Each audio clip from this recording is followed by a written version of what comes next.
All right, conclusion of your NCAA season, a little reflection on this event and the path that got you here. Yeah, I mean, we worked hard. We knew, obviously, coming into this that we were going to have to bring our best to beat the best. And we came close. We pushed them that they had to step up in most of those matches, and Jillian had to strike out. And Jillian's one of the best bowlers in the world. So, we got her, I think, once where we won that game and she didn't strike out. But you don't have that many opportunities when it's Jillian, and just Nebraska's a strong team. There's a reason they won the most national championships in NCAA bowling. Just so proud of the fight that we've had. It's been a year of kind of figuring it out with 6, and you don't have this depth to go to change out, so everybody has to really own the responsibility that they have, and I think we've done an incredible job of it. I think it just shows that Duquesne's going to continue to be a presence and continue to be a force in the NCAA, and I don't think the program's going anywhere anytime soon. So. Could you reflect a little bit on your 4 years at Duquesne? And it's not the end of the season necessarily. You guys have the USBC side still to go, but the end of the NCAA bowling perhaps. And what has it meant to you, and what has your experience been like?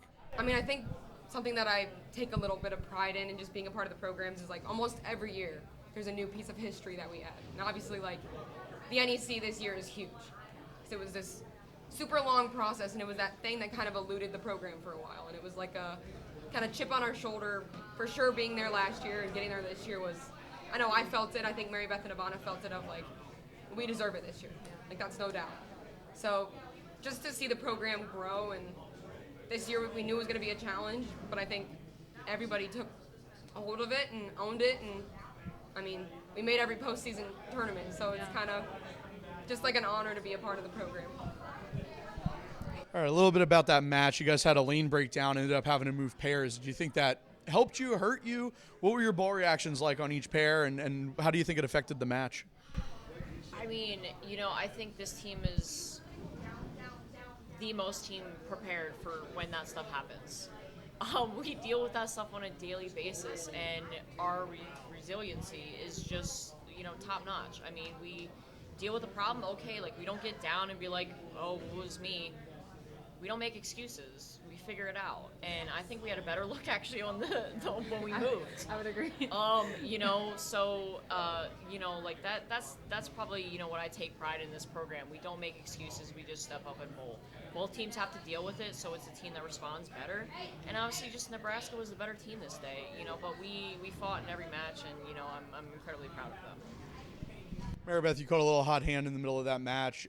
Looked like on a bowl change. Was that an Optimum Idol Pearl? I think I saw. Indeed. Okay. What were you seeing with the lanes? What was going through your head when that happened? So we originally started on whatever the lane that broke down, and it was just a lot tighter than it has been throughout the week. So it was just kind of giving me my ball was kind of getting behind it, and just kind of it wasn't shaping the way I wanted it to. And then, fortunately, as much as it sucked that it broke down, we did switch lanes, and then I think all of us kind of had a better look on the next lane. I went to a pearl. I kind of matched. Everyone else on Nebraska was also throwing pearls in that area, so I went to a pearl ball, an Optimum pearl, and then I just I found a ball that fit me, fit the lane, and it was working. How has your experience here this weekend prepared you for ITCs? I think that it really showed that no matter what, don't get down on yourselves. We're just gonna keep going, bringing the energy. I mean, the last game that we just had there, we almost had it. We almost, we had to make them work for it. We're gonna have to go to ITCs. There's gonna be a lot of great teams there as well, and I think that we're going to come out very strong in that event.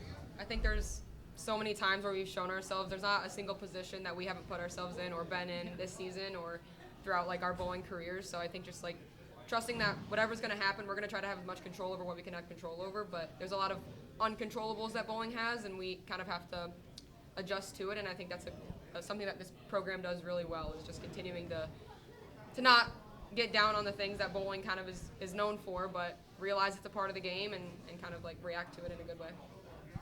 And all right, one last thing, because I got to give you guys the chance to do this on camera.